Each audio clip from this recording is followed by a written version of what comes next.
네, 하나님의 말씀 에베소서 5장 22절부터 우리 나누도록 하겠습니다. 여기서 5장 22절에서 끝까지 말씀입니다. 에베소서 5장 22절부터 끝절까지 말씀.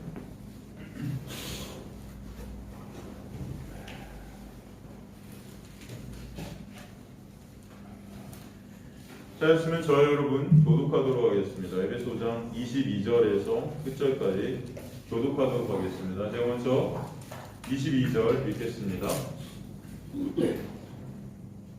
아내들이여 자기 남편에게 복종하기를 죽게 하듯 하라. 이는 남편이 아내의 머리됨이 그리스도께서 교회의 머리됨과 같으니 그가 바로 몸의 구주시니라. 그러므로 교회가 그리스도에게 하듯 아내들도 범사에 자기 남편에게 복종할지니라. 남편들아 아내 사랑하기를 그리스도께서 교회를 사랑하시고 그 교회를 위하여 자신을 주신같이 하라. 이는 곧 물로 씻어 말씀으로 깨끗하게 하사 거룩하게 하시고 자기 앞에 영광스러운 교회로 세우사 피나 주름 잡힌 것이나 이런 것들이 없이 거룩하고 흠이 없게 하려 하십니다. 이와 같이 남편들도 자기 아내 사랑하기를 자기 자신과 같이 할지니 자기 아내를 사랑하는 자는 자기를 사랑하는 것이라. 누구든지 언제나 자기 육체를 미워하지 않고 오직 양육하여 보호하기를 그리스도께서 교회에게 함과 같이 하나니 우리는 그 몸의 지체임이라. 그러므로 사람이 부모를 떠나 그의 아내와 합하여 그 둘이 한 육체가 될지니 이 비밀이 크도다. 나는 그리스도와 교회에 대하여 말하노라. 함께 있습니다. 그러나 너희도 각각 자기의 아내 사랑하기를 자기같이 하고 아내도 자기 남편을 존경하라. 아멘. 하나님 감사합니다. 오늘도 주의 놀라운 말씀을 통해서 은혜와 사랑을 깨닫고 진정 주님만 찬송받으시는 그런 주님의 백성들이 되게 하여 주옵소서. 주님께서 그렇게 인도해 가시고 이끌어 가실 줄 믿습니다. 이 천한 중은 가리시고 주님만 드러나게 하여 주옵소서. 감사드리며 예수 그리스도의 이름으로 기도드리옵나이다. 아멘. 저희가 한 2주 정도 이제 결혼이 무엇인지, 그다음에 이혼이 무엇인지, 간음이 무엇인지, 행음이 무엇인지, 우상 숭배가 무엇인지 계속해서 살폈습니다. 여러분 지금까지 우리가 나눈 이 결혼이 무엇인지, 성경이 말씀하는 결혼과 이혼 이런 것들의 정의들, 이런 것들의 개념들을 여러분이 이제 아셨으리라 저는 믿거든요. 그것들이 알아진 상태에서 이제 이 말씀을 쫙 읽으면 이게 도대체 무슨 말씀이구나를 이제는 아실 줄 믿습니다. 그럼에도 불구하고 오늘 22절부터 제가 원어 하나하나를 통해서 이제 이 말씀을 다시 정리해 가면서 우리가 한 2주 정도 살핀 결혼에 대해서, 이혼에 대해서, 간음에 대해서 이런 내용들을 다시 한번 또 정리하는 그런 시간을 갖도록 하겠습니다. 성경이 말하는 것과 이 세상이 말하는 것에 이 차이가 확연히 있음을 아셔야 돼요. 그러니까 성경 우리가 국어사전을 보고 성경을 읽으면 안 된다고 그랬습니다. 그죠? 왜냐하면 죄가 다르고 의의가 달라요. 세상이 말하는 의의, 그죠? 성경이 말하는 의의 완전히 다르죠? 세상에 말하는 어떤 도덕 윤리적인 의의들, 정의, 이거 성경은 의의를 없다고 그러죠? 의의가 없나니 하나도 없다. 근데 한 의의를 우리에게 주셨다 그러잖아요. 그 의의가 누구예요? 예수가 의의예요. 세상이 말하는 죄, 도덕 윤리적인 죄들, 어떤 인간이 저지르는 많은 죄악들, 성경은 그런 것을 죄라고 하지 않습니다. 물론 거기서 파생되는 여러 가지 죄악들이 있죠. 물론 그냥 성경이 정의하는 죄는 뭐라 그랬죠? 성경이 우리한테 오시면 성경이 말씀하는 죄는 예수 믿지 않는 게 죄라고 그러잖아요. 그럼 완전히 관이 다른 거예요. 개념이 다른 것입니다. 결혼도 마찬가지, 이혼도 마찬가지, 우리가 지금까지 살폈던 행음, 우상, 숭배 다 다른 것입니다. 그래서 여러분 성경이 무엇을 말하는지를 우리가 공부하는 시간이지 세상과 성경을 연결시키는 게 아니에요. 그러니까 성경이 무엇을 말하는지 우리가 정확히 알 때 이 말씀이 해석이 되겠죠. 세상적인 관점에서 성경을 바라보면 안 된다는 것입니다. 하나님께서 우리에게 주신 메시지가 무엇인지 그 밑에서 봐야 된다는 것이죠. 그래서 오늘 5장 22절부터 해서 이제 헬라 하나하나를 갖다 좀 통해서 이게 다시금 우리가 그동안 2, 3주 동안 살폈던 것이 무엇인지를 다시 한번 확인하는 그런 시간을 좀 갖도록 하겠습니다. 22절 보면 아내들이요 자기 남편에게 복종하기를 주께 하듯 하라. 이는 남편이 아내의 머리됨이 그리스도께서 교회의 머리됨과 같음이니 그가 바로 몸의 구주시니라. 그러므로 교회가 그리스도에게 하듯 아내들도 범사에 자기 남편에게 복종할지니라. 22절을 헬라 원문으로 직역을 하면은 아이 비나이제 스토이스 이디오이스 안드라신 호스토 퀴리오 이렇게 되어 있는데 이게 무슨 뜻이냐면 아내들이요 자기 자신의 남편들에게 주께처럼 이렇게 됩니다. 이게 직역을 하면은 원래 원어에는 복종하라는 단어가 빠져 있어요. 가로치세요 여러분. 복종하라는 단어가 원래 빠져 있습니다. 나중에 복종이라는 명령을 다른 사본들에서 삽입을 시켜버리는 거예요. 그러나 이 복종, 그래서 이제 이 복종이라고 여기 해석이 되어 있지만 이 복종이라고 해석이 된 히포타소라는 이 헬라어는 원래 그 뜻이 복종이 아니고 어디 안에 거하게 되다예요. 어떤 영역을 설명하는 것입니다. 어디 아래 거하게 되다가 사실 복종이라는 단어 히포타소라는 헬라어가 가지고 있는 원뜻이에요. 그러니까 자발적으로 그 아래 거하게 되는 은혜를 설명해 주는 단어가 복종이지 하기 싫은 걸 억지로 막 하는 뭐 이런 것들을 뜻하는 게 아니라는 것이에요. 그래서 주께 하듯의 하듯 이게 호스라고 하는 헬라어인데 이게 뭐냐면은 동일한 방식으로 이런 뜻이에요. 동일한 방식으로 무엇을 할 목적으로. 그러니까 가정을 우리에게 결혼이라는 것, 가정이라는 것을 갖게 하시고 결혼을 하게 하신 분들이 계시다면 결혼 안 하신 분도 계시니까 그죠? 우리 지금 예배 가운데도 결혼 안 하신 분 계시잖아요. 하신 분도 계시잖아요. 결혼을 하신 결혼을 하신 분은 하신 분만의 어떤 하나님께서 갖고 계신 목적이 있다는 거예요. 그 목적이 뭔지 지금 설명하겠다는 것입니다. 그것을 설명하는 것이 23절이에요. 이는 남편이 아내의 머리됨이 그리스도께서 교회의 머리됨과 같음이가 바로 몸의 구주이시니라. 이는 호티 뭐뭐 때문에 그런 목적 때문에 그러니까 남편과 아내라는 가정 그 결혼이라는 것을 통해서 무엇인가를 우리에게 알게 해주시겠다는 목적이 있기 때문에 이런 뜻이죠. 여기서 이 남편이 아래의 머리다. 이 머리라는 헬라어 케팔레는 주권을 뜻하는 단어예요. 주권, 주인됨, 주권. 그렇듯 그리스도께서 교회의 머리 되셨다. 이 그리스도께서 교회. 그리스도는 참 신랑이시죠. 교회는 신부죠. 그죠? 거기에 머리 되셨다. 어떻게 머리 되셨나? 신부가 복종해서 머리가 되셨어요? 아니라는 거예요. 아니라는 거예요. 신부인 우리는 매 순간 남편 아래에서 빠져나와서 고멜과 같이 가늠한 상태로 살아갔는데 그런 우리를 위해 십자가를 통해 끝까지 우리를 쫓아오셔서 거룩한 신부가 되게 해 주셔서 남편 대신 예수 아래 히포타소 거하게 하셨다는 것입니다. 그걸 복종이라고 그래요. 이해가 되십니까? 그 은혜를 갖다가 결혼이라는 제도를 통해서 뭐라고 주셨다는 거예요. 주님께서 그러기에 십자가에 달리시기 전에 뭐라고 그래요? 내가 머리 둘 곳이 없다 그러시잖아요. 내가 머리 둘 곳이면 집이 없어, 잘 데가 없어 이런 뜻이 아니고 아직 교회인 신부가 생기지 않았다는 것입니다. 이제 십자가로 가서 그 신부인 교회를 갖다 내가 만들겠다 말씀하시는 거예요. 그래서 아직은 십자가 전이기 때문에 그 머리 둘 곳이 없어요. 그런데 십자가를 통해서 이제 예수 그리스도께서 진정 우리의 머리가 되시는 거예요. 이해가 되십니까? 가늠한 신부인 우리의 신랑이 되신 예수의 그 십자가의 놀라운 은혜를 보여주시는 말씀이죠. 그래서 그 은혜를 알 때 진정 남편 되신 예수께 찬송이 되어지게 되고 그 예수 아래 거하게 되는 복종이 있게 되는 것입니다.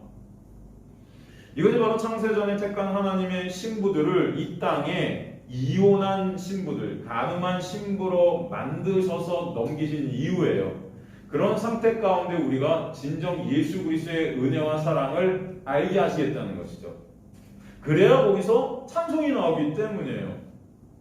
하나님께서 여러분을 구원하신 이유는, 거룩한 신부로 만드신 이유는 여러분을 위해서 그렇지 않으세요. 단 하나님 자신을 위해서 하신 일이세요. 목적이 뭐다? 하나님의 영광을 위해서요. 여러분의 구원도, 천국이라는 것도, 여러분이 이제 나중에 가서 받게 될 영생, 그 모든 것들이 하나님을 찬송케 하시기 위함이다. 이것을 항상 잊으시면 안 된다는 것입니다. 근데 인본주의는 자꾸 인간들을 위해서 하나님을 갖다 끌어내리려고 그래요. 그걸 갖다가 간음이라고 그러고, 그걸 갖다가 우상 숭배라고 하는 거예요, 여러분. 아니에요. 여러분이 존재하는 목적은 누굴 위해서다? 예수 그리스도를 위해서 존재한다. 잊지 마시라는 것입니다. 갈라디아 3장 28절 보면, 갈라디아서 3장 28절을 보면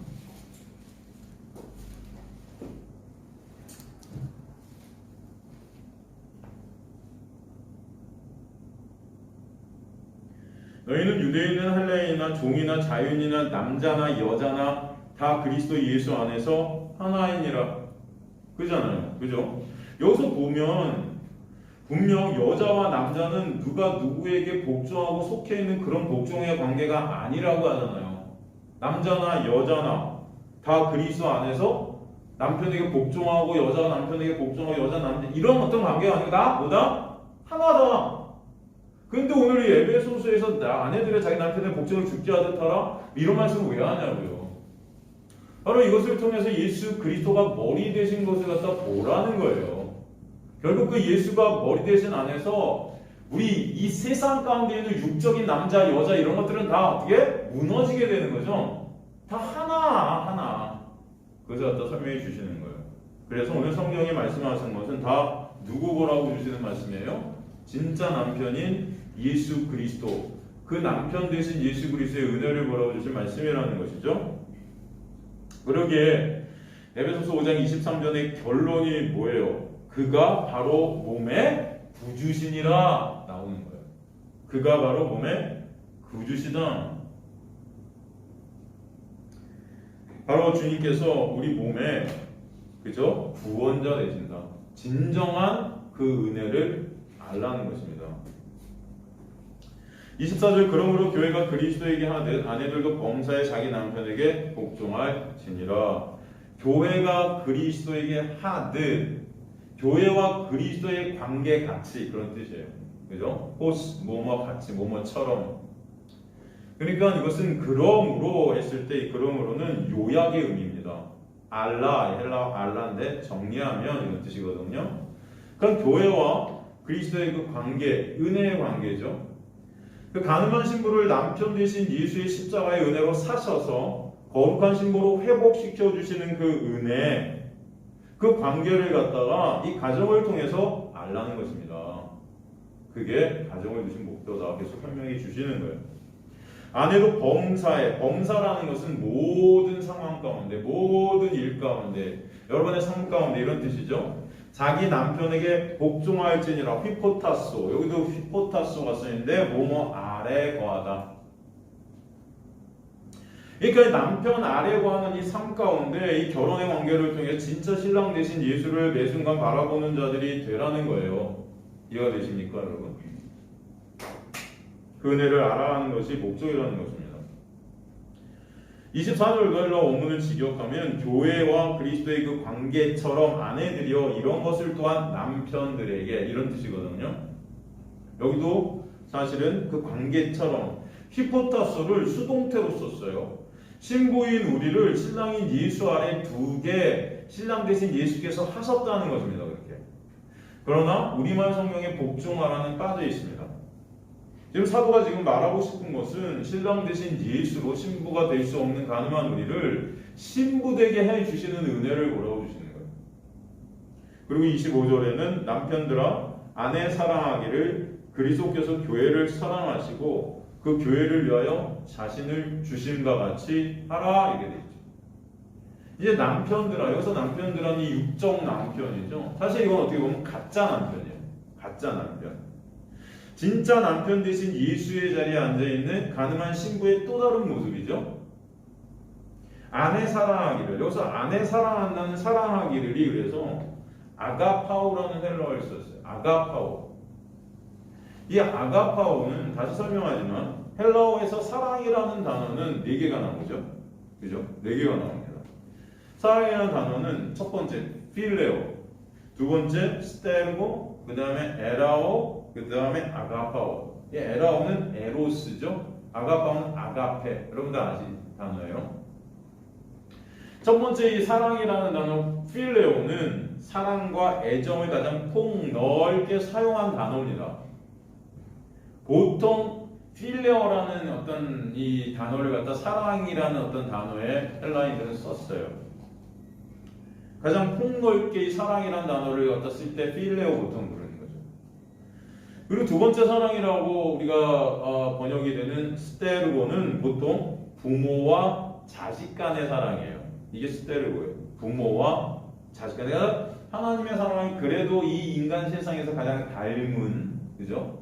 우리가 표현을 굳이 한다면, 요즘은 그렇지도 않은 것 같지만, 그걸 갖다가 이제 스테르고라고 그러죠. 스테르고. 그 다음에 세 번째 사랑이라는 단어가 에라오예요. 에라오.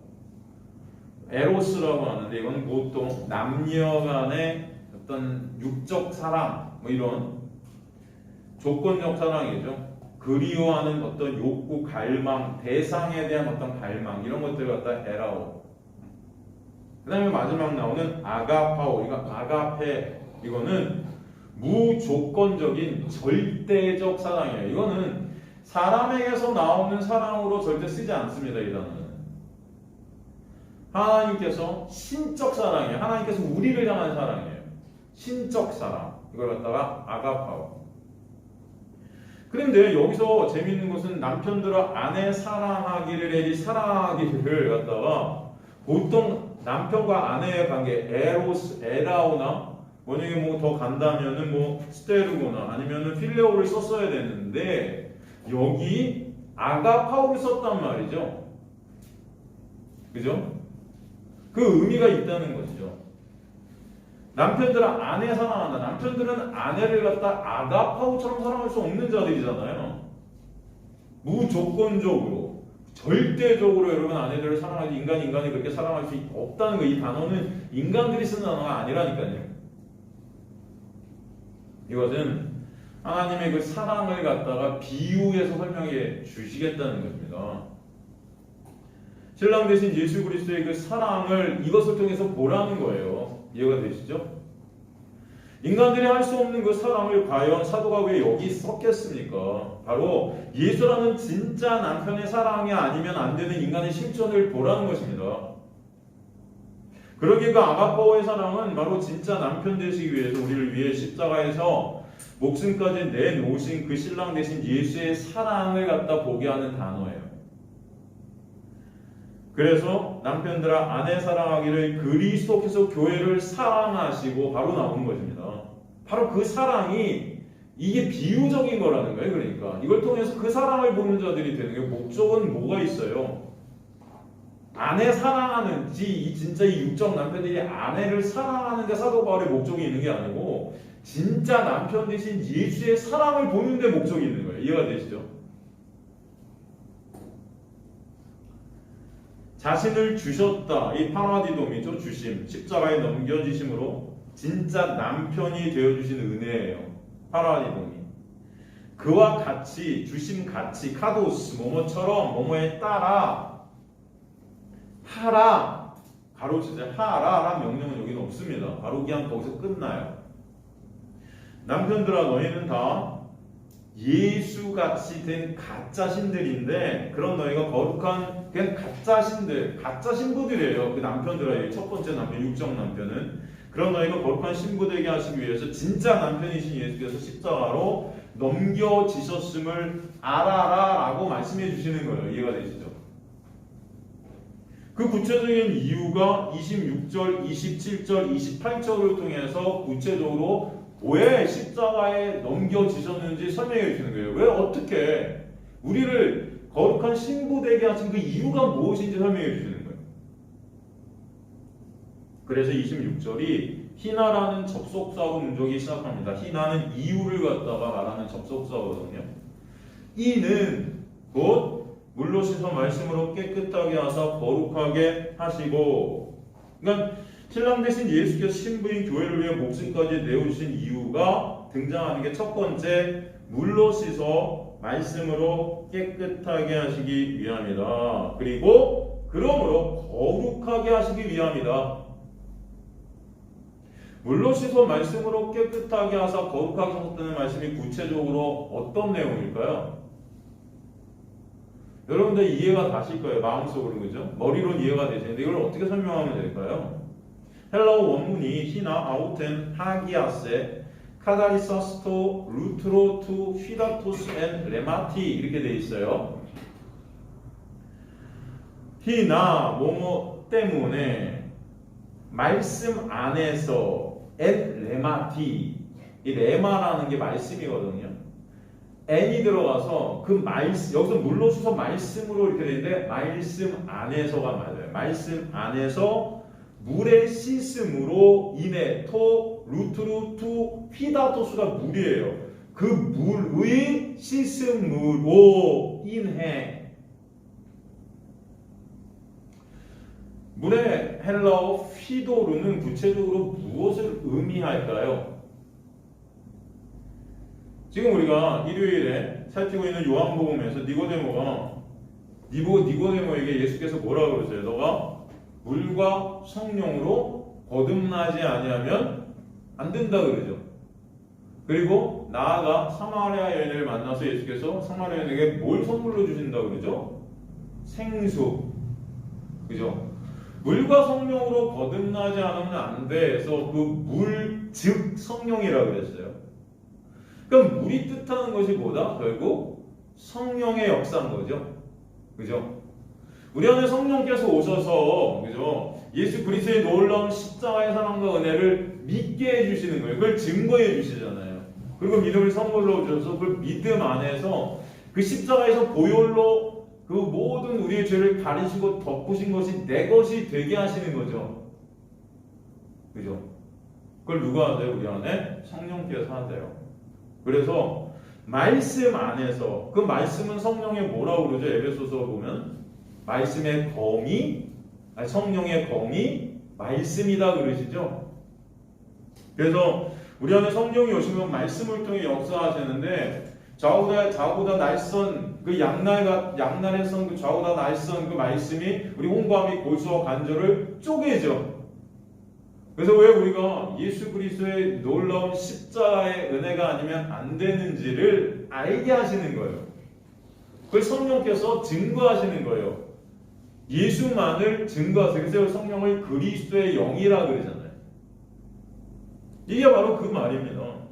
물로 씻어 말씀으로 깨끗하게 하셨다. 바로 성령께서 말씀을 통해서 우리의 실존을 보게 하시고 예수 그리스도의 놀라운 십자가의 은혜, 그 보혈의 공로가 아니면 안 되는 그 은혜를 깨닫게 하셔서 믿게 하심으로 말미암아 그 보혈이 우리를 씻기게 하시고, 그죠? 깨끗게 하신 거예요. 그 자체가 뭐예요? 거룩이라는 것입니다. 그래서 물로 씻어 말씀으로 깨끗하게 하사 거룩하게 하시고 말씀드려요. 여기서 레마티는 조금 더 구체적으로 보면은 말씀 안에서 이렇게 되어 있지만 복음 안에서가 더 확다한 해석이 될 수도 있어요. 복음 안에서. 복음은 누구예요? 곧 예수 그리스도잖아요. 그건 예수 안에서.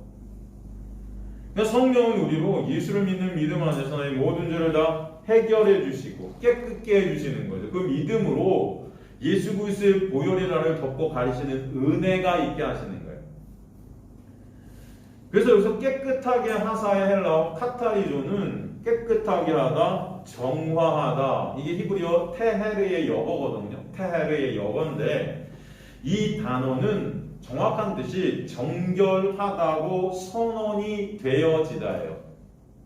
정결하다고 선언이 되어지다. 여러분 가만히 보세요. 우리가 예수 그리스도를 믿는 믿음 안에서 정결케 되었지만 우리의 모습은 여전히 정결치 못하거든요. 그럼에도 불구하고 예수 그리스도의 놀라운 은혜는 우리를 정결하다고 선언해 버리신 거예요. 예수의 행하심 때문에. 그게 복음 아니겠습니까, 여러분? 칭의. 이제 칭의가 뭐예요? 의롭다고 여겨버리신 거예요. 의롭다고 칭해버리신 거예요. 이게. 그 뜻 안에는 여전히 우리가 의롭지 못하죠. 우리가 진짜 의롭다면 의롭다고 여기거나 칭하면 안 되죠. 그냥 의로운데. 그냥 의로운 자는 의로운 거예요. 의롭지 못하기 때문에 예수의 행함으로 인해 의롭다고 여기시고 칭하신 거 아닙니까? 이게 그 뜻이에요. 카타리죠. 깨끗하다고 선언해 버리시다. 정결치 못한 우리가 예수 그리스도의 은혜로 정결하다고 인정이 되어진 거예요. 의롭다고 여겨진 칭의의 내용입니다. 이 카타리조는 피에 대해서 특히 사용이 됐어요. 피라는 단어에 대해서 사용이 됐어요. 예를 들어서 히브리서 9장 22절 같은 경우 보면은 히브리서 9장 22절 보면은 율법에 따라 모든 물건이 거의 모든 물건이 피로써 정결하게 되나니 피 흘림이 없는즉 사함이 없느니라. 피로써 정결하게 된다는 것은 그 예수 그리스도의 피로 인해서 정결하다고 선언되어지는 거예요. 예수의 피값 때문에 우리 자체가 정결한 게 아니에요, 여러분. 이해가 되시죠? 요한일서 1장 7절도 보면은 요한일서 1장 7절도 보면 그가 빛 가운데 계시는 것처럼 우리도 빛 가운데 행함. 여기서 행한다는 게 어떤 행위가 아니죠. 그죠? 페리파테오. 이게 뭐예요? 이제 빛 가운데 거하게 된다는 거예요. 그 빛의 비침을 받게 된다는, 그 빛의 영역 안에 있게 된다는. 그러면 그 빛 가운데 우리의 실존이 드러나겠죠. 그렇게 실존이 드러나게 되면 우리가 갈 곳은 어디예요? 우리 힘과 우리 노력으로 스스로 정결하게 할 수 없음이 드러난 거예요. 그렇기 때문에 우리는 예수의 십자가 밖에는 이제는 갈 곳이 없어요. 그죠? 그걸 사김이라고 그래요. 사김. 빛 가운데 우리도 빛 가운데 행하면 우리가 서로 사귐이 있고 그 아들 예수의 피가 그러면 우리의 모든 죄에서 깨끗하게 하신다. 같은 단어인데 여기서 깨끗하게 한다가 현재 분사예요. 뭐예요? 계속해서 여러분을 덮고 가리시는 거예요. 피가. 계속해서 그렇게 피가 여러분을 덮고 가린다는 의미는 여러분이 여전히 죄 가운데 있다는 거죠. 이해가 되십니까? 여러분 스스로가 거룩한 게 아니에요. 여러분 스스로가 거룩해지도록 해라 하는 것은 복음이 아니에요. 그건 뭐예요? 여러분이 스스로의 힘과 노력으로 신이 되는 그게 자체가 간음이라는 거예요. 그때 여러분 스스로의 힘과 노력으로 거룩해진다면 여러분이 예수를 바라보겠습니까? 예수라는 신랑 아래 거할 수 있겠습니까? 안 되잖아요. 그게 이혼이에요. 그죠? 이해가 되십니까? 그렇게 예수의 십자가의 보혈의 공로로 깨끗하게 됨을 성령께서 우리 안에 오셔서 말씀을 통해 믿음을 선물로 줘서 믿게 하시는 것이 뭐예요? 그거를 총체적인 단어로 거룩이라고 하는 거예요. 거룩. 여기서 거룩하게 하셨다는 하기야조는 다 아는 단어지만 다시 한번 살피면 히브리어 카다쉬의 여거죠. 카다쉬의 여거예요. 이게 원래 뜻이, 거룩의 원래 뜻이 뭐죠, 여러분? 제가 말씀드렸지만 이 거룩이라는 거의 원래 뜻은 구별이에요. 분리시켜버리는 거예요. 거룩이라는 것은 우리를 어디서 분리시킨 거예요? 죄에서 분리시키고 세상에서 분리시키고 율법에서 꺼내신 거예요. 율법에서 우리를 분리시키신 거예요. 출애굽시키신 것입니다. 출애굽. 애굽은 세상을 갖다가 상징하는 것 아닙니까? 그래서 교회를 갖다 헬라어로 뭐라고 그래요? 에클레시아 그러잖아요. 그래서 에크가 뭐다? 꺼내짐을 받게 되다. 분리예요. 분리. 이게 바로 거룩하게 하셨다는 것의 구체적인 의미는 하나님의 백성으로 다시 하나님과 연합되어지다. 예수 그리스도가 참 신랑이 되어지셨다라는 뜻이죠. 이 단어가 그런데 재미있는 것은 어떤 형태로 쓰였냐면 오늘 이 원어를 보면은 부정과거 형태로 쓰였어요. 부정과거 형태로 쓰였다. 아까 깨끗하게 하다, 지금 거룩하게 하셨다가 둘 다 부정과거 형태로 쓰였어요. 부정과거 형태로 쓰였던 의미는 이미 과거에 다 끝났다. 완료되었다. 이게 뭘 의미할까요, 여러분? 하나님께서는 이미 창세 전에 이것을 다 끝내셨다는 것이죠. 그렇게 창세 전에 여러분을 이미 성도로 하나님의 거룩한 신부로 삼으신 여러분을 이 땅 가운데 이혼한 자로 넘기신 것은 그 이혼한 이 땅 가운데 삶을 통해서 진짜 다시 회복시키신 하나님의 놀라운 은혜와 사랑을 알므로 하나님을 찬송하는 거룩한 신부로 다시 회복시켜 주심으로 말미암아 주님만 찬송받으시게 하겠다는 거예요. 그래서 묵시 속에 완료된 것을 이 세상 가운데 풀으시는 것입니다.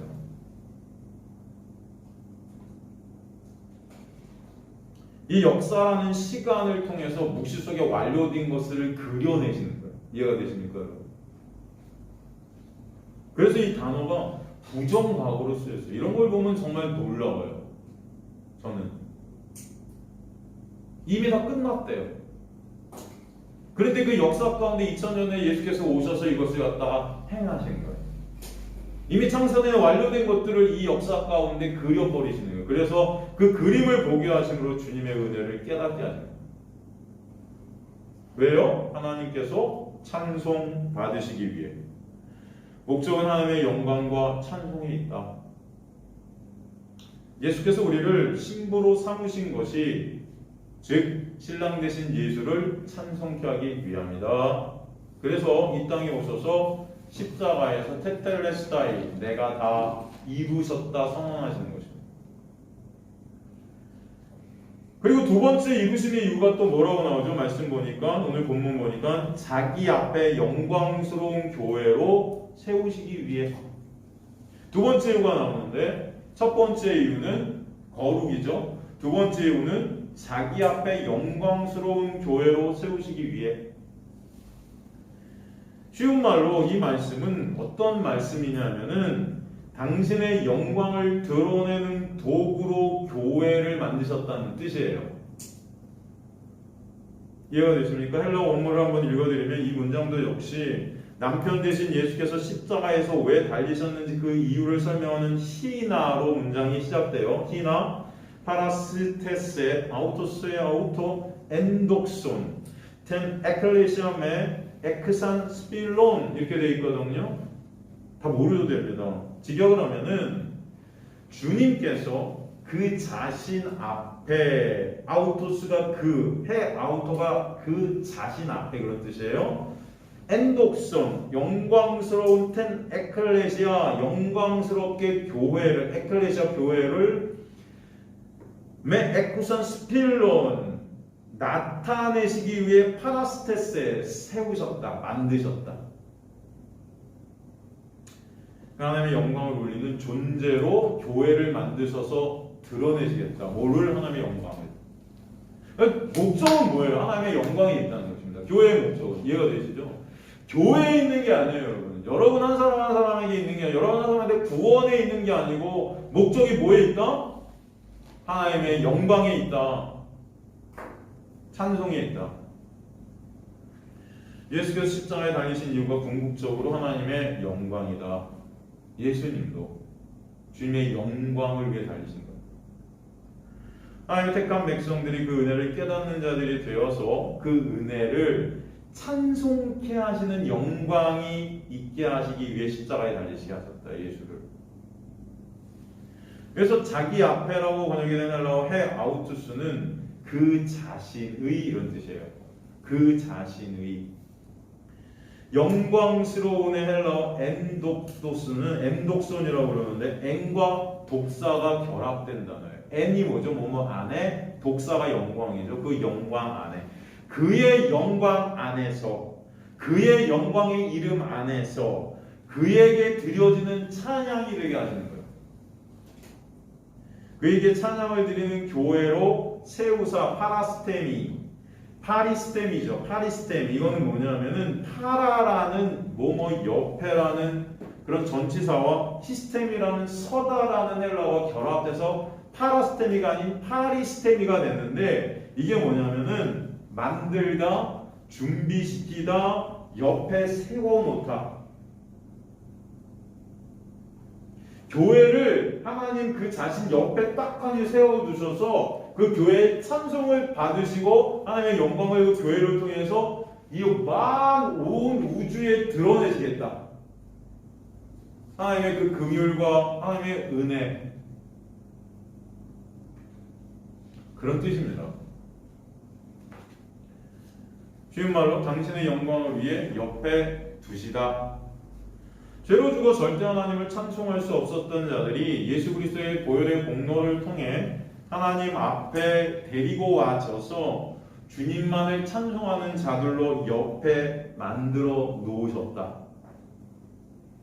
에베소서 1장 4절에서 6절 말씀과 똑같은 동일한 말씀이에요. 에베소서 우리가 공부했던 에베소서 1장 4절에서 6절, 곧 창세 전에 그리스도 안에서 우리를 택하사 우리로 사랑 안에서 그 앞에 거룩하고 흠이 없게 하시려고 그 기쁘신 뜻대로 우리를 예정하사 예수 그리스도로 말미암아 자기의 아들들이 되게 하셨으니 이는 그가 사랑하는 자 안에서 우리에게 거저 주시는 바 그의 은혜의 영광을 찬송하게 하려는 것이라. 목적이 어디 있다? 찬송에 있다. 여러분의 구원에 있는 게 아니에요. 우리는 여태까지 다 교회 오면은 천국 가고 구원 받고 영생 받고 다 내가 받는 거에 다 초점이 되어 있는 게 인본주의라는 거예요. 그러나 기독교는 여러분 신본주의입니다. 어디에 있어요? 하나님의 영광이 있고 하나님이 주인공이시지 인간이 주인공이 될 수가 없어요. 근데 교회가 다 인간을 주인공으로 만들려고 그래. 인간의 행위, 인간이 받을, 하나님께서 인간을 갖다 받게 하시는 이런 것들에다 초점이 가 있으니까 당연히 인간들이 주인인 거죠. 인간의 의쌓기 아니라는 거죠. 그런 하나님의 신부들은 근데 사실 이미 창세전에 하나님께서 진정 하나님을 찬송하는 자들이 되기 위해 하나님께서 택하셨다는 거예요. 그리고 이 역사 가운데 넘겨져서 예수 그리스도의 그 십자가의 사랑과 은혜로 통해서 진정으로 주님만을 마음속 깊은 곳에서 우러러 찬송케 되는 귀한 역사가 있게 하시겠다는 것입니다. 골로새 1장 22절도 마찬가지죠. 골로새서 1장 22절도 보면 이제는 그의 육체의 죽음으로 말미암아 화목하게 하사 너희를 거룩하고 흠없고 책망할 것이 없는 자로 그 앞에 세우고자 하셨으니 이렇게 되어 있죠. 그런 하나님의 신부들이 이미 창세전에 하나님을 진정 찬송하는 자들이 되기 위해서 택함을 받게 하신 것이고 그런 찬송하는 자들로 예수 그리스도의 십자가를 통해 새롭게 창조되어지는 것이죠. 그리고 본문은 그런 영광스러운 교회의 모습이 구체적으로 어떤 모습인지를 다시 표현해 주는데 티나 주름 잡힌 것이나 이런 것들이 없이 거룩하고 흠이 없어진 모습을 보여주세요. 여기서 티, 주름 이런 단어가 나와요. 티, 스필론, 주름, 위티타 이런 데 나오는데 이거는 티, 스필론이라는 단어는 어떤 종류의 얼룩이나 오점, 결점, 흠 이 단어가 딱 한 군데에서 여기 말고 딱 한 군데 더 쓰였는데 거기 쓰인 곳이 어딘지 한번 살펴보면 그 구체적으로 그 티가 뭔지를 우리가 알 수가 있어요. 베드로후서 2장 13절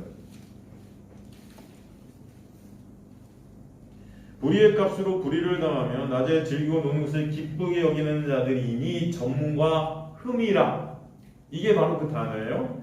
너희와 함께 연애할 때 그들이 속임수로 즐기고 놀며 구체적으로 그 티를 갖다가 뭐라고 표현했냐면 불의래요. 불의라는 것은 의를 가리는 거죠. 구체적으로 의를 가리는 게 뭐라고 그랬어요? 성경은 인간의 의라고 그랬어요. 그 인간의 의를 갖다 티라고 그러는 거예요. 이건 뭐냐면은 율법으로 행위로 내 의를 쌓는 인간의 신됨을 뜻하는 영적 오점이에요.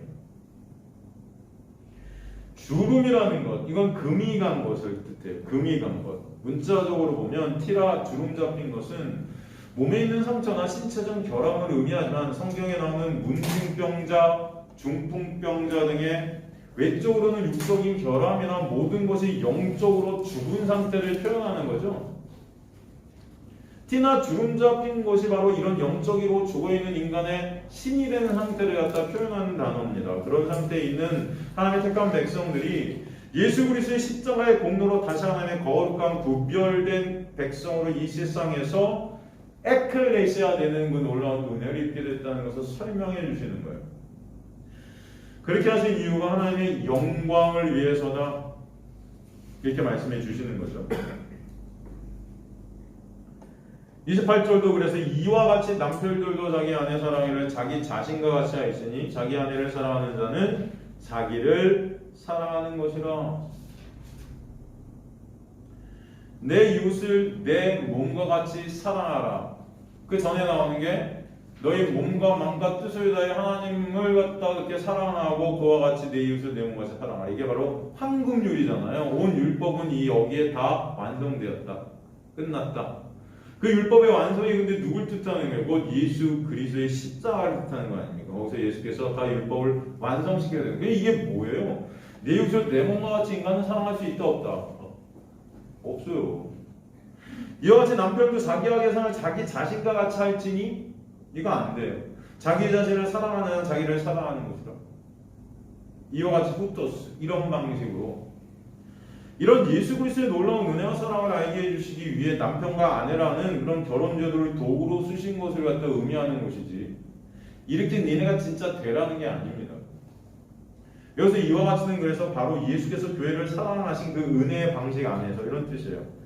그 은혜를 보는 자들이 남편과 아내라는 어떤 관계를 통해 보게 하시겠다. 보는 자들이 돼야 된다 말씀하시는 것이죠. 이게 바로 창세기 2장 24절 우리가 간음 얘기하고 결혼 얘기하면서 살폈던 말씀 아닙니까? 아내는 내 뼈 중에 뼈요 살 중에 살이라. 너가 나야. 연합을 뜻하는 거예요. 바로 예수 안에서 원래 우리는 예수와 이런 관계였다는 거죠. 이 연합된 관계였는데 다 뭐예요? 내가 신이 되어갖고 분리된 관계가 된, 이혼된 관계가 된 게 우리의 모습 아니겠습니까? 그런 우리를 주님께서 끝까지 쫓아와서 다시 신부로 회복시켜 주시는 게 구원의 역사잖아요. 그죠? 그 은혜를 보라는 거예요. 그래서 28절에서도 사랑하기라는 단어가 신적 사랑인 무조건 절대적인 사랑인 아가파오가 쓰였어요. 사랑할 수 없는 우리를 사랑하시는 남편 대신 예수의 은혜를 보라는 것입니다. 그리고 29절에 누구든지 언제나 자기의 육체를 미워하지 않고 오직 양육하여 보호하기를 그리스도께서 교회에게 함과 같이 하나니 이것도 마찬가지예요. 우리는 그 몸의 지체다. 29절 30절 말씀이 우리말 성경에는 어쩌면 헬라어 원에는 우테이스 가르 즉 왜냐하면으로 시작해요. 왜냐하면 거기다 적어두세요. 왜냐하면 누구든지 이렇게 시작되는 거예요. 남편이 아내를 사랑하는 이유가 뭐다? 즉 예수 그리스도께서 신부된 교회를 사랑하신 이유, 그렇기 때문에 십자가에서 그녀를 베풀어 주신 이유를 갖다가 이 남편과 아내의 관계를 통해서 보여주시겠다는 거예요. 그게 바로 육적 도구들입니다. 이 세상 것들을 통해, 이 세상의 육적인 것들을 통해 주님께서는 영적인 것들을 보게 하시겠다는 거죠. 그게 바로 하나님의 은혜를 입은 자 아니겠습니까? 우리는 땅의 것들을 통해 하늘의 것들을 보는 자들이 되어야 될 줄 믿습니다. 하늘의 것들을 보는 자들이 그리스도인입니다. 이 역시 창세기 2장 24절의 말씀이 뿌리가 됐는데 이 교회, 하와죠. 아담에게서 나온 하와, 아담은 예수를 뜻하잖아요. 여기서 중요한 것은 우리가 하나님의 자녀에서 교회는 예수의 몸된 지체라는 것이에요. 그러기에 내가 내 육체를 돌보고 양육하듯 예수께서 우리를 돌보시고 양육하신다는 것을 이렇게 비유로 쓰신 것입니다. 예수의 그 사랑과 은혜에서 끊을 수 없는 자들이 몸된 교회 성도라 말씀해 주시는 게 초점이죠. 요한복음 15장에서도 예수께서 포도나무요 우리가 그 가지다 이렇게 말씀하시잖아요. 그러니까 우리를 사랑하시고 돌보시고 양육하시는, 즉 매 순간 우리를 은혜로 섬겨주시는 이유가 뭐다? 바로 우리가 주님의 몸이기 때문에 이게 초점이에요. 예수께서 우리의 머리신 거죠.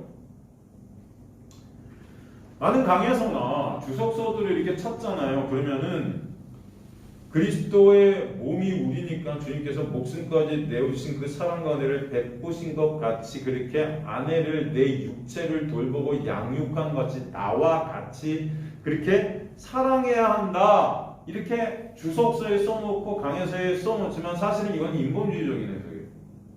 거꾸로 된 거죠. 사도 바울이 지금 초점하고 있는 것은 남편들이 아내를 갖다 내 몸같이 사랑하라가 아니에요. 그렇게 해야 된다는 것을 통해서 진짜로 봐야 될 것은 그렇게 하지 못하는 우리의 실존을 보게 되고 그러므로 말미암아 진짜 우리를 몸 대신 교회를 사랑하신 예수 그리스도의 십자가의 그 은혜를 보라고 주신 거지. 이해가 되십니까? 이게 바로 신본주의적인 해석이에요. 그러니까 여기서 이런 우리의 결혼, 이런 이혼, 이 모든 것들이 제가 그랬잖아요. 이런 하나님의 은혜를 갖다 보게 하기 위한 도구들이라고. 이게 비유예요, 비유. 진짜 봐야 될 것이 무엇인지를 보라는 것입니다. 그러니까 주객이 전도되면 안 돼요, 여러분. 말씀을 보시면. 인본주의적인 해석은 다 이런 것들을 명령으로 받아갖고 이것을 내가 행해서 내 스스로가 거룩해지려고 하는데 그게 여러분 내 의에 쌓는 거예요. 주님의 은혜를 알면 알수록 물론 이 부부, 결혼이라는 관계가 하나님의 은혜를 알게 하시는 도구, 그 은혜임을 알게 될 때 사실 그 은혜 때문에 서로를 이해하고 용서하게끔 하실 거예요. 물론.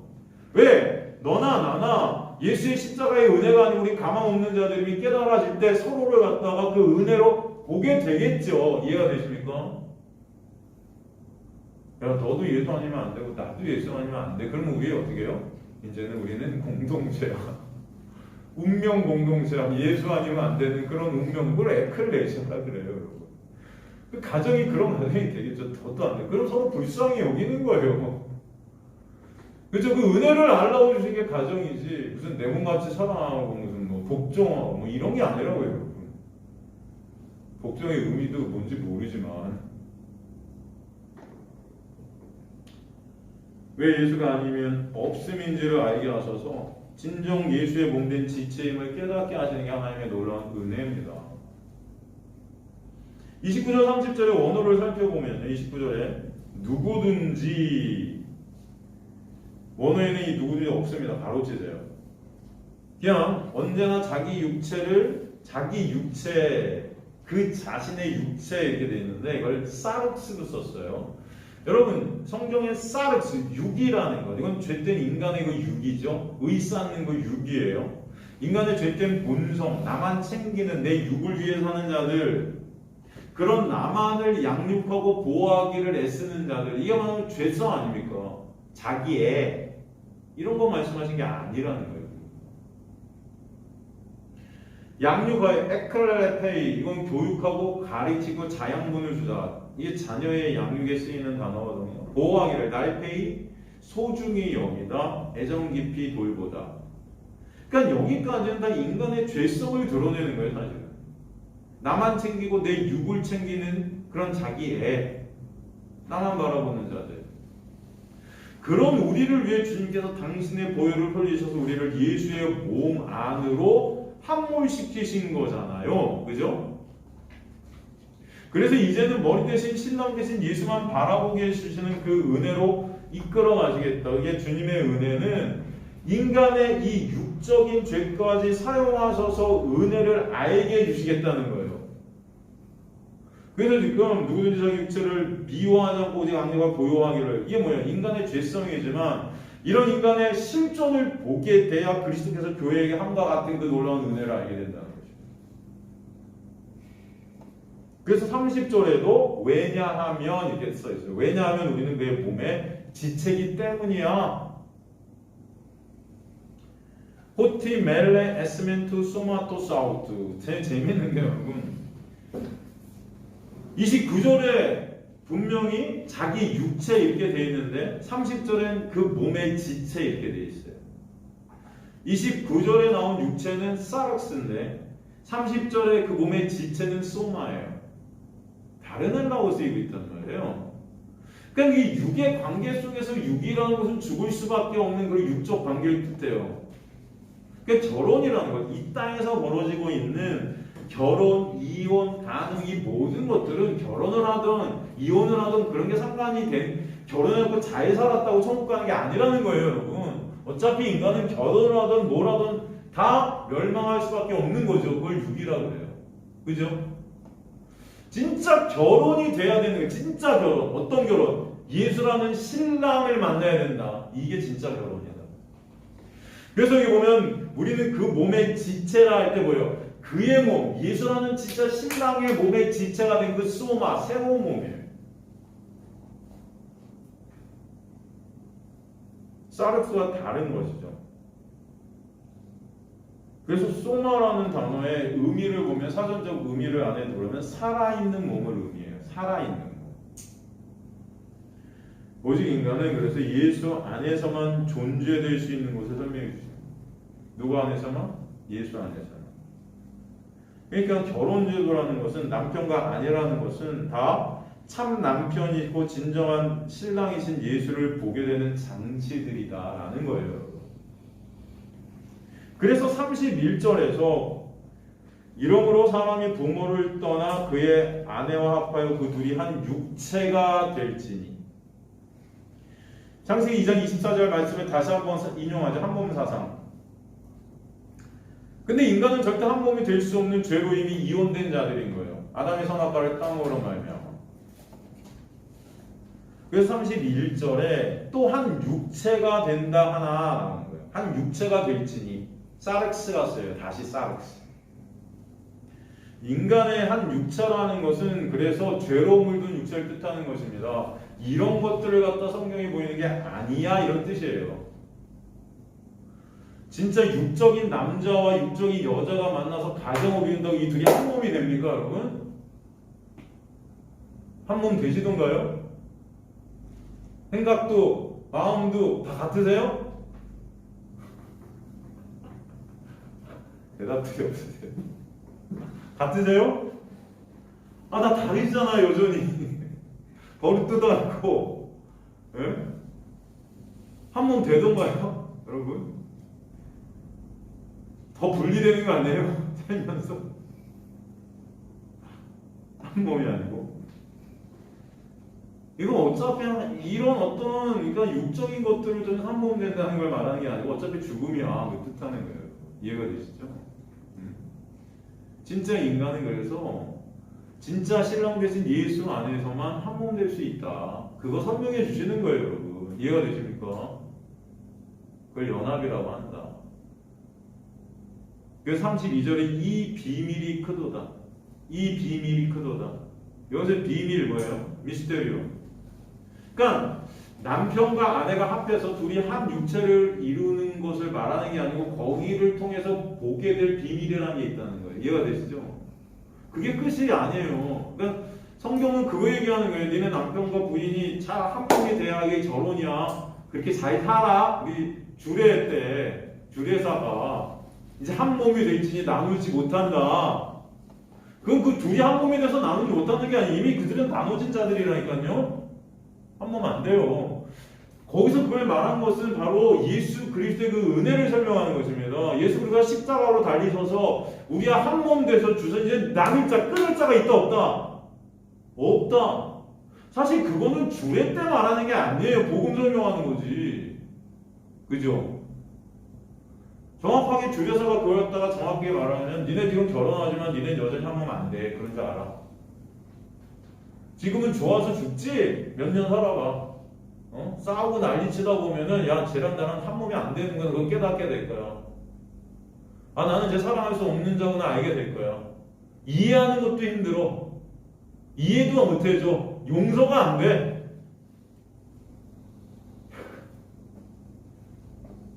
그런데 그런 우리를 예수께서 참 신랑이 되어주셔서 하나로 연합하게 해주신 은혜가 십자가에서 이루어진 거라는 것을 보라고 주신 말씀이란 거예요, 이게.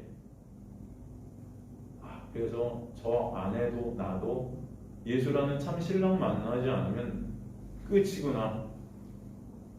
우리 사회를 통해서 절대 사랑할 수 없는 우리 실존을 보게 하시고 그런 우리를 신부로 계속 끌고 가시는 거룩한 신부로 만들어 가신 하나님의 놀라운 은혜가 뭔지를 이 가정이라는 그림을 통해서 이 비유를 통해서 알게 하시려고 저 옆편을 만나게 하시고 저 바깥 양반을 만나게 하셨구나. 이해가 되십니까? 여러분 중요한 그 은혜를 아는 것입니다. 아는 거예요. 다른 것에 목표를 두지 마세요. 여러분 가정을 통해서 행복을 취하려고 그러세요? 꿈 깨세요. 이제 이런 목사는 안 되겠다. 가정을 통해서 내 행복을 이룬다? 꿈 깨세요. 인간의 행복이라는 것은 이건 다 망상이에요. 뭘 통해서 행복해지시려고요? 진짜 여러분에게 안식과 참 평강과 행복을 주실 분은 참 신랑 되신 예수밖에 없다. 그거 아시라고 주신 말씀이에요. 그거 아시라고 여러분이 인생을 갖다 고달프게도 하시는 거고 여러분 가정 가운데 고난이라는 걸 찾아오게 하시는 거고 문제들이 있어요 없어요? 매 순간이 문제인 거예요. 그런데 그런 걸 통해 하나님의 은혜를 아는 자들 되시면 그게 성공입니다. 목표는 뭐다?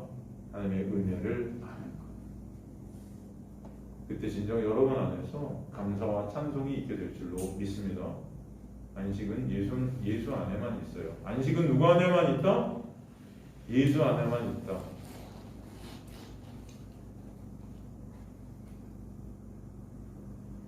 오직 인간은 그래서 예수 안에만 존재될 수 있는 거예요. 그래서 이 비밀이 크도다. 진짜 알아야 될 비밀이라는 것. 이 미스테리오는 누구죠? 즉 예수 그리스도다. 그러니까 이 세상의 모든 인간의 삶 가운데 결혼뿐만이 아니라 여러분의 삶 속에서 매 순간 여러분이 알아야 될 건 비밀이에요. 비밀을 갖다 아는 자들 되는 게 하나님의 놀라운 은혜예요. 계시가 뭐예요? 계시해 주시다. 이 비밀을 풀어 펼쳐 주시는 거예요. 이걸 계시라 그래요, 여러분. 요한 계시록, 묵시록이라고도 해요. 묵시가 뭐예요? 이미 완성된 것을 이 땅에서 그려주시는 거예요. 그걸 비밀이라고 한다니까요. 죽은 인간은, 죄로 죽은 인간은 이 계시를 갖다가 받지 않으면 절대로 비밀을 알 수 있다 없다? 없다. 그러니까 여러분이 오늘도 말씀을 통해서 비밀 대신 예수 그리스도를 조금이라도 보게 되는 건 하나님의 놀라운 은혜다. 이것을 명심하지 마라. 그래서 이 결혼이라는 것은 진짜 우리가 보아야 될, 알아야 될 비밀은 그 안에 감추어져 있는 그 예수 그리스도의 은혜예요. 골로새 1장 26절도 보면은 그 비밀을 뭐라고 해요, 여러분? 예수라고 그러죠. 이 비밀은 만세와 만대로부터 감추어졌던 건 이제는 그의 성도들에게 누구한테 나타났다 비밀이? 이 세상에 나타나지 않아요. 이 비밀은요 반드시 성도들, 창세자 하나님께 택한 자들에게만 나타나요. 성도들에게 나타났고 하나님이 그들로 하여금 이 비밀의 영광이 이방인 가운데 얼마나 풍성한지를 알게 하려 하시면 이 비밀은 너희 안에 계신 예수 그리스도시니 곧 영광의 소망이니라. 근데 오늘 본문 보면 이 비밀이 어떻대요? 크도다 그래요. 크도다. 이 크도다가 그냥 메가가 아니에요. 헬라어 보면 메가 에스틴 이렇게 쓰여져요. 이게 되게 중요합니다. 아 비밀이 크다. 비밀이 되게 큰가 보다. 이런 게 아니에요 여러분. 이 메가 에스틴은 뭐냐면 메가는 그냥 크다는 뜻이 아니고 능력이 출중한 그런 어떤 만물을 갖다가 지배하는 어떤 주권적 능력이에요. 그리고 여기서 메가라는 것은 위대한 이런 뜻이에요. 위대한. 그냥 단순히 큰 게 아니에요. 이 단어 안에 이 메가라는 크다라는 단어 안에는 신적 통치의 능력이 다 들어있어요. 근데 재밌는 건 그냥 메가 하고 끝나는 게 아니고 에스틴을 갖다 붙였단 말이에요. 에스틴. 에스틴이라는 것은 에고 에이미거든요. 여러분, 에고 에이미가 뭡니까? 나는 스스로 있는 자. I am who I am. 출애굽할 때 모세가 하나님을 어떻게 소개하면 됩니까? 할 때 나는 스스로 있는 자. 이게 에고 에이미거든요. 그리고 주님께서 나는 진리요 길이요 생명. 나는 에고 에이미. 내가 바로 그 하나님이야. 진리고 나만 길이고 나만 생명이야. 그럼 예수 밖에 있는 건 다 생명이 아니고 예수 밖에 있는 건 길이 다 아니고 예수 밖에 있는 건 다 비진리야. 예수만 진리고 예수만 길이고 예수만 생명인 하나님이야. 그게 에고 에임이에요. 이건 뭐냐면은 바로 그 비밀 자체가 뭐냐면 바로 예수 그리스도다. 그 예수 그리스도라는 그 비밀은 하나님의 놀라운 하나님 자체다. 이 의미가 있습니다. 그냥 큰 게 아니에요. 그러니까 중요한 것은 이 결혼을 통해 남편과 아내를 통해 진짜 봐야 될 비밀은 위대하시고 우리의 왕 되시고 통치자 메시아 되신 예수 그리스도야 라고 바울은 지금 설명하고 있는 것입니다.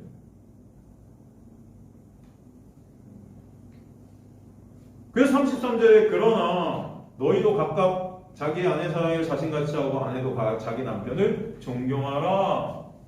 그러니까 이 남편과 아내의 관계를 통해 오직 예수의 그 놀라운 은혜, 그 비밀 되신 예수를 보고 의존케 되는 자들이 되라라고 설명을 하면서 결론을 맺는 거예요. 이 의미가. 이 안에 있는 메시지를 보셔야 된다. 그것이 안 되는 우리의 실존을 보고 진정 우리의 남편 되신 예수의 은혜를 보고 그게 바로 비밀이야. 겉테두리 안에서 비밀을 발견하지 못하면 우리는 거기서 그냥 멸망해요. 그걸 율법이라고 그래요. 하지만 율법을 통해 우리 이 세상에 율법화된 이 세상 속에 묶여있는 우리 안에 들어오신 그 긍휼하심을 보라는 것입니다.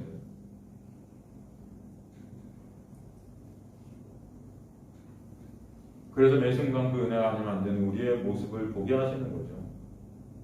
그래서 우리가 이제 3주 정도 이렇게 결혼, 이용, 가능, 우상숭배, 음행 등에 대해서 나눈 거예요.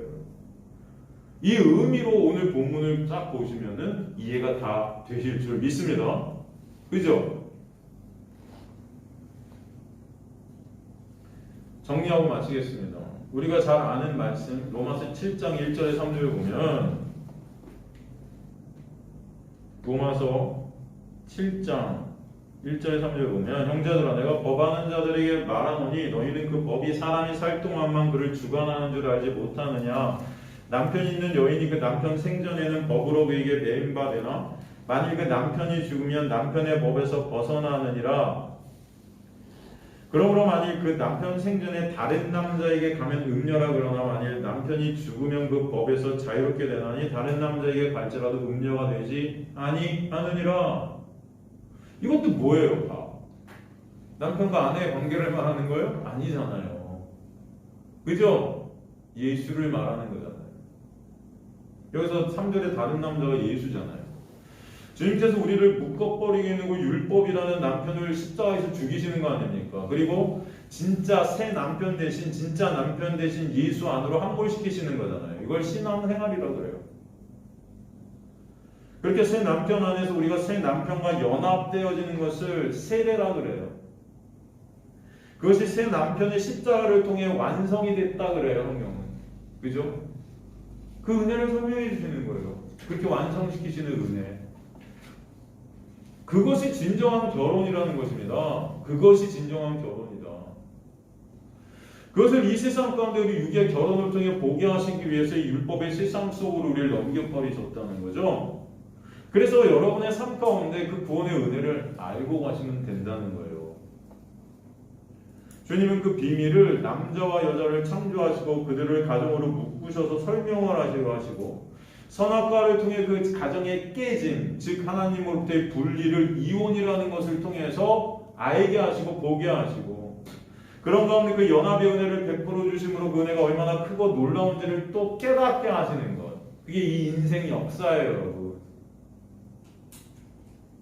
이 땅에서 인간들이 진정 알아야 될 첫 번째 것은 그래서 결혼, 즉 한 몸으로 살아가야 될 부부가 왜 둘로 살아갈 수밖에 없는가를 먼저 배우는 자들이 돼야 되는 거예요. 비단 부부뿐만이 아니에요. 인간들 자체가 전체가 하나 될 수 없다는 거예요. 우리가. 여러분 하나 될 수 있을까요, 여러분? 저마다 다 나로 점철되는 거예요. 나로. 그래서 항상 여러분 좋은 의미로 어떤 모임이 결성이 되고 어떤 당이, 정치로 봅시다. 정치도 당이 있겠으면 그 당이 진짜 사람들이 인기가 좋고 막 한다고 영원할까요? 아니요. 또 당이 나눠져 나오고 또 당이 깨져요. 항상 분리가 일어나요. 분리가. 다 인간들은 자기 유익을 위해 살아가기 때문에 자기 유익에 부합이 되면 오늘의 적이 내일의 친구가 돼요. 내일의 적이 내일 모레의 친구가 돼요. 그죠? 정치에서 보면 그거 많이 나오잖아요. 여러분. 하루 사이에 바뀌죠. 판도가. 그래서 이 세상을 갖다 전쟁 같다 그러는 거예요. 전쟁인 거예요. 맨날 싸우잖아요. 서로가 서로를 죽이는 거예요. 나만을 위해 살아가는 거예요. 그 인간의 실존을 먼저 보게 하시는 거예요. 그것을 먼저 알 때 인간은 예수의 은혜로만 결혼이 됨을 배우게 하는 거예요. 그게 진짜 결혼입니다.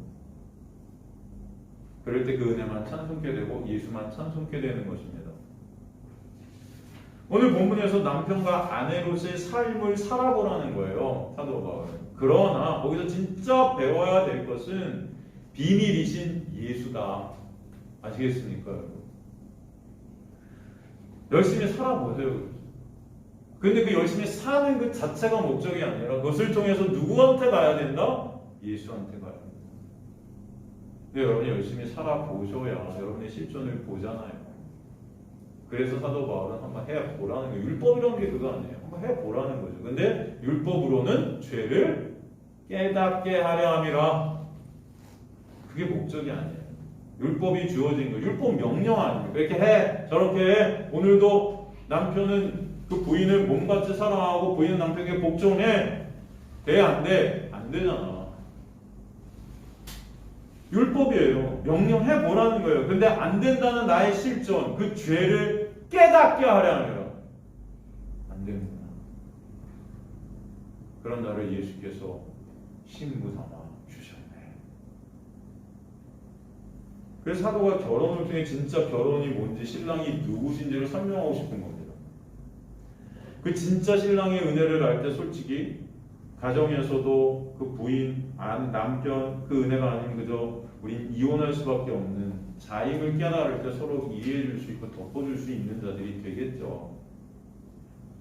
그러니까 여러분이 이혼한 사람들 보고 뭘 할 필요가 있어요, 없어요? 없어요.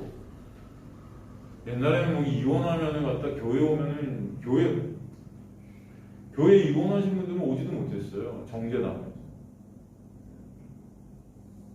지금도 교회에서 이혼한다고 하면 지옥 간다고 그래요. 그런 교회 있어요, 없어요? 있을걸요? 아니죠, 없나? 저 그런 분들 많아요. 권사님들 중에 그 축구나 이혼 안 하고 견디고 사는 거죠. 남편한테 맞아가면. 이혼하라는 건 아직도 이혼 안 하라는 게 아닙니다. 여러분 제 말을 이해하셔야 돼요. 제가 그때 이혼하지 마, 이혼해 이 말이 아니에요, 여러분. 제 포인트는 뭐냐? 물론 그런 가운데 하나님 견디게 하셨어요. 그것도 의미가 있겠죠. 그걸 통해서 뭐 보라는 거야, 하나님의 은혜. 이혼이 됐어요. 그것도 거기에 의미가 있겠죠. 그걸 통해서 뭐 보라는 거야, 하나님의 은혜. 이해가 되십니까? 사실 중요한 건 그러기에 이 인생 가운데 결혼을 하고 안 하고가 중요하지 않아요, 여러분. 옛날에 우리 교회들이 마치 청년들 보면은 결혼을 갖다가 막 해야 된다 막 이런 식으로 우리 안에서 막 저를 막 해야 돼, 이렇게 만나서 결혼하고 하나님의 뜻, 하나님의 거룩을 이루기 위해서 믿는 사람들끼리 결혼을 딱 해야 돼. 그래서 하나님의 거룩한 가정으로 하나님의 거룩을 이뤄. 그래야 죄 진짜 안 된 거야. 뭐 이렇게 설교하시는 분도 계시더라고요.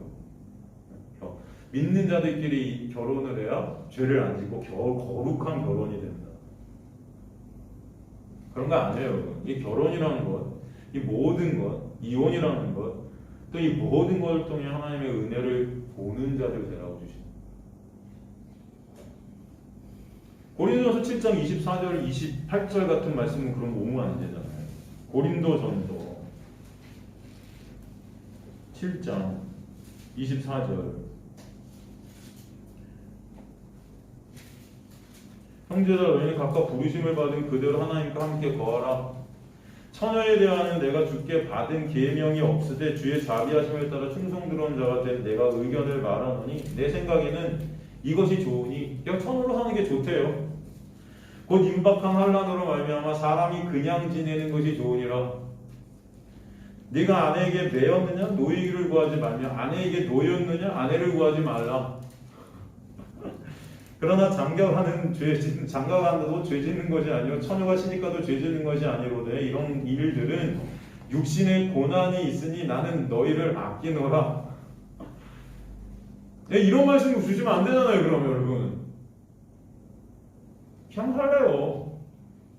결혼하지 마세요. 여기 다 썼으니까 또 결혼하지 않는다고 하지 마세요. 여기서 말씀하시는 건 이혼을 하든 결혼하든 같이 살든 혼자 살든 이 모든 것이 하나님의 은혜를 설명하고 하나님의 은혜를 알게 하시는 하나님의 놀라운 역사라는 거예요. 여러분 이해가 되시죠? 그래서 하나님의 이끄심 안에서 그 상황에 맞게 그냥 살아. 은혜 아닌 자들 27절에 그런 말씀하시잖아요. 있는 상황에서 주신 상황에서 그냥 잘 살라는 거예요. 아내에게 매였느냐? 노이길 구하지 말래요. 그냥 잘 견뎌. 그럼 아내에게 노였느냐? 다시 구하지 마. 그냥 그 상태로 또 잘 은혜 알면 돼. 사도 바울이 미쳤습니까? 어느 새는 남편에게 복종하고 하다 갑자기 여기서는 또 그냥 살아. 예수 그리스도의 놀라운 은혜를 아는 것, 이게 하나님의 뜻이라는 것입니다, 여러분. 결국은. 그런데 결혼하면 육의 고난은 당연히 있게 되니까 그건 알고나 해라 하고 말하는 거예요. 웃으신 분들은 다 동의하시는 줄 믿습니다. 어떤 목사는 그리스도인은 결혼을 해야 된다. 가정을 거룩한 가정으로 이루어야 거룩해진다. 그래서 청년들끼리 빨리 결혼을 해서 막 어떤 교회는 성녀들끼리 결혼하는 게 자랑이에요. 막. 성경은요, 여러분 그런 얘기하는 게 아닙니다. 유치한 거예요, 그거는. 성경은 그런 얘기하지 않아요. 제발 여러분 그러니까 청년들 보고 뭐 결혼해라 하지 마라 이런 말 하지 마세요. 그냥 알아서들 해요. 하고 싶으면 지네가 할 거예요. 하기 싫으면 안 하겠죠. 안 그래요? 저와 여러분이 진짜 붙잡아야 될 것은 결혼을 하고 안 하고 같이 살고 같이 안 살고 이혼을 하고 안 하고가 중요한 건 모든 것들을 통해서 예수 그리스도를 아는 것입니다. 가정이 있는 자는 가정 안에서 예수의 은혜를 배우고 가정이 없는 자는 없는 것 안에서 예수의 은혜를 배우고 중요한 것은 주님께서 택하신 주의 백성들을 그런 여러 상황 속에서 주님의 은혜를 아는 자들로 이끌어 가실 것이다 믿습니다. 그러니까 내가 결혼하겠다 하지 않겠다 하나님의 영광을 위해서 이혼은 절대 못한다 이런 말 하지 마세요. 다 율법주의예요. 지가 한다는 것들. 그것을 의 쌓겠다는 것들. 내가 내 힘과 노력을 하겠다는 것은 다 율법주의예요. 하나님의 백성은 하나님의 은혜가 왕노릇해서 끌고 갑니다. 하나님의 근생을 차파하는 거예요. 차. 그러니 선악구조 안에 있는 선악구조 안에서 자신과 남을 판단하고 비판하고 비관하는 그런 정죄와 의 챙기는 자들이 아니라 이제는 매 순간 모든 상황, 모든 사건, 모든 것들을 통해 하나님의 은혜를 배우는 자들이 되는 거예요. 그 자들이 바로 하나님의 택한 백성들입니다. 그래서 오직 하나님만 찬송받으시는 자리에 있게 하시는 하나님의 거룩한 신부들이 되게 하시는 것이 결혼입니다. 하나님의 은혜는 절대 우리를 끊어내지 않으실 줄 믿습니다. 우린 다 고멜 같은 자들인데 끝까지 쫓아오셔서 우리를 신부로 만들어 주실 줄 믿습니다. 그 과정 가운데 하나님의 은혜를 아는 자들이 되셔서 은혜만을 찬송케 되는 저와 여러분 되시길 주님으로 간절히 축원합니다.